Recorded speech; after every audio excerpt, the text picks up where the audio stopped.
Thank you for joining us. I'm Deb Novotny, President of the Board of Trustees of Evergreen Cemetery Association. Welcome to this video on Evergreen Cemetery and the historic Gatehouse. Featured here are Evergreen Cemetery Superintendent Brian Kennell and historian Tim Smith to talk about the historic Gatehouse, its architecture, and how it has evolved over the years. We hope you enjoy this video. You know, it's fascinating, the early photography of the gatehouse. And, William Frascinito wrote a book called Early Photography at Gettysburg. And in his section on the Evergreen Cemetery Gatehouse, he covers all the different photographers that took early images of it. And of course, Matthew Brady and his crew recorded some awesome images of the gatehouse. And, in this particular one, taken from across the street looking directly at it, you really have a nice view of the pump house that stood away from the gatehouse at the time. And again, you can actually see the same color of the granite blocks and the brick buildings. You can tell that the gatehouse is painted, even though this is a black and white photograph. Yeah, the stonework came from Powers Hill, right down the road. Powers. Supplied many houses in town with the stonework for the steps and the stone at the bottom before the brick. And as I was looking, when this came out, Tim, this was the book that fascinated me the most because it had so much about Evergreen's history and Elizabeth Thorne and the burials. And when I was working on the book, Beyond the Gatehouse in 1988, 1999, and it came out in 2000. I noticed one thing about this that struck me that led me to believe this building was painted. And that was in the upper left of the arch, you will see an area where there is mortar showing. And it also looked like it was stained. And when I looked at that, it didn't seem like the other shell damage that you could see to the right of the left urn and in little sections of the gatehouse. And I was like, mortar is showing there, but not anywhere else on the building, not even on the stonework from Powers Hill or the brick. And I was thinking this building was painted. Now, there are people that knew that, but I didn't know that. But what I thought was, that looks like stains. That doesn't look like battle damage. So in 1999, when Jim Intrieri was repointing the gatehouse, he had to rip out between the two reeves, the two side reeves, the section of brick to make sure it was structurally sound. And he had done this while I was inside doing paperwork. And I get this knock on the door and he says, Brian, you want to come out here and look at something? I want to show you the front. So I went around, came around to the front, and of course all the brick was pulled off. There's different levels of brick. In some sections there's 3 levels, in some sections there's 2. And what he showed me was where at one time in the past they tried to fix what was water damage. And when you look at where that stain is and where the mortar's not showing, right above that by that left reeve, a little bit, maybe about 4 feet over, apparently sometime after this building was built in 1855, between then and 1863, there was water that was getting from up on the upper ledge where the cornice is, down through the brick, not on the exterior, but down into the building that was probably freezing, thawing, contracting, expanding. And that is most likely what led to that mortar showing from the paint, the lime wash coming off of the building. And his repointing the building led to justify that that was water damage in the first 8 years that this building stood here at Cemetery Hill.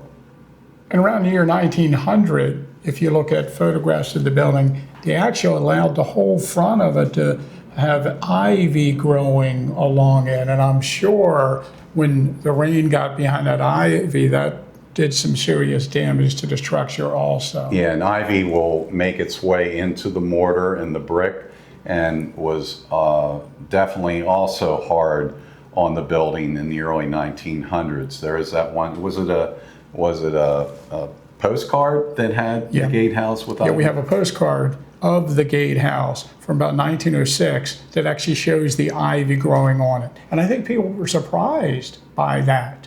So, we had damage to the structure almost immediately for some reason. And then, of course, as time went by, there was, damage done to the structure. And then, of course, it was sandblasted in the 1960s. So is it any wonder that there is a project ongoing now to restore the gatehouse and preserve the brick structure as it was? Yes, and it's interesting. In my lifetime, I would have been 3 years old when the building was sandblasted, so I had no recollection of a painted gatehouse. And I think since there weren't many photographs available, I find it very interesting that the gatehouse, the pictures we have so many more from the 1800s than we do 1900s showing the painted brick. So the terracotta-like color that people see today, the Gettysburg brick color, is what we're accustomed to seeing. But because the brick is compromised, the shells are soft of each brick, and it's weathered over the years, the best thing we can do, and what we have to do, is to paint it to protect the brick from the elements. But we have to go back in time, so we're actually doing preservation by restoration. It's very important that the Board of Trustees is making this decision not to restore it to a previous look. We are restoring it to a previous look by having it painted to preserve it. It's our choice to do this, to preserve it. Had the brick been stable, this building very well may stay as people see it today, but we really have no choice but to make sure that this structure is sound, that is preserved for future generations. I've often thought, had the battle not happened, and with over the decades and the changes and the evolution of this building, they may have decided to take this down had the Battle of Gettysburg not taken place here. It wouldn't be viewed as historic as it is to be the iconic structure. It's interesting to note, this is one of those moments. If you watch TV at bed, I would go to bed at 7 o'clock, wake up at 2 in the morning, flip on the TV. One night I was upstairs and I happened to flip on the classic National Treasure movie, okay, with Nicolas Cage. So I'm there lying in bed, and all of a sudden, Nicolas Cage is at Independence Hall. And I had been to Independence Hall as a child, but I had never really noticed the 3 arches on the second level of Independence Hall. Stephen Button, Philadelphia architect, was given the job to grace the cemetery with a gatehouse. It's interesting that Gettysburg was not a wealthy area, not a lot of industry. And for those board members, whether it was McConaughey that knew him, whether it was another board member, to get a Philadelphia architect to design a structure like this, that was so, say, forward thinking. It's outside the box for a small town cemetery to have such an elaborate building grace its grounds. There is no doubt in my mind, after seeing that segment of National Treasure, when I saw the 3 arches, most likely, I can't guarantee it, but I am almost certain that Stephen Button used those arches on the second level of Independence Hall for his inspiration for the gatehouse.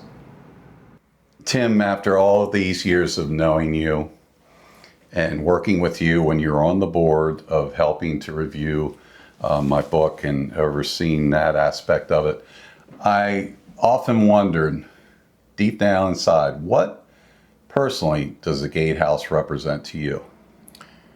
Well, I've always thought of the Evergreen Cemetery Gatehouse as the most famous architectural feature associated with the battle because, normally I'm thinking about rocks or, soldiers in the battle. But as far as a structure goes, for me, this is like the be all end all structure in Gettysburg. I mean, when I was a little kid, I was reading books about the battle and I could see the gatehouse in these books. And I think a lot of people who haven't been here yet know of the gatehouse from the photographs that were taken of it after the battle. And now when I first came here and, first walked across the street and looked over at the gatehouse and, the cemetery behind it, that made such a big impact on me. And then, as a licensed battlefield guide for like over 30 years, I would drive past it and I would point it out on my tours. And, I learned that people who were coming here for the first time didn't know exactly where this was. And you pointed out and they all had seen it in books written on the battle. So they appreciated it. And then, of course, I had the privilege of being the president of Evergreen Cemetery for a number of years. I'm a past president of Evergreen Cemetery, and so I feel like I've had some small hand in helping to preserve the structure. But, I continue to look forward to seeing this structure, the rest of my life as I drive along the Baltimore Pike. So what does Evergreen Cemetery Gatehouse mean to you? Well, this goes back probably to the 1968 era when I was about 5 years old. And my neighbors, two older ladies, would bring me to Evergreen to visit their husbands' graves. So it was my first introduction to the gatehouse. And then I befriended a man, Carl Baum, that lived behind the old Hall of Presidents Museum. We would walk his dogs. Shotzi would get loose and be in the National Cemetery in Evergreen. And I would come to the cemetery on my own. It was about as far as I could venture from my home on Steinway. And when I came to the gatehouse, I thought it was like a castle. It was this glorious building, and behind it had this pump that you could pump water. And when I learned to ride my bike, I did it out here at Evergreen. And I would zoom down around the hills and come, and I'd stop and pump water. And little did I know that after my father left the Gettysburg Country Club, I found out we were moving into the gatehouse. I thought we were going some country club across the country. And here I was moving into my favorite house in Gettysburg. So I worked here through the years from high school on, and eventually moved back here when I took over as superintendent back in 1990-91. And what was so cool, and I know you remember this, Tim, and most people do, from the Ken Burns documentary. When they get to the Gettysburg section, they show that shot panning through. And Doug Christ, my best friend, was living here with me at the time. And we're here sitting in the building. And here they're showing the gatehouse. And we're like, we're here. Maybe not in the original living room, but we're in the current living room in the gatehouse. And that was such a thrill. And evolving, Evergreen was a sanctuary, nature sanctuary for me as a kid. But over time, by the help of my father, who was interested in Elizabeth Thorne and interested in the cemetery's history and reading the minute book and finding out new information, thanks to people like Bill Frazanito, who my father would look up records for him back in the 1970s, I morphed into this interest of the history of the cemetery and the history of the building. The perspective I have is I have had the honor of living here all these years. And what we're trying to do in the future years here at Evergreen is create the environment where we allow people to come into the gatehouse, to come up into this room and look out these windows, to see the hemlock floor.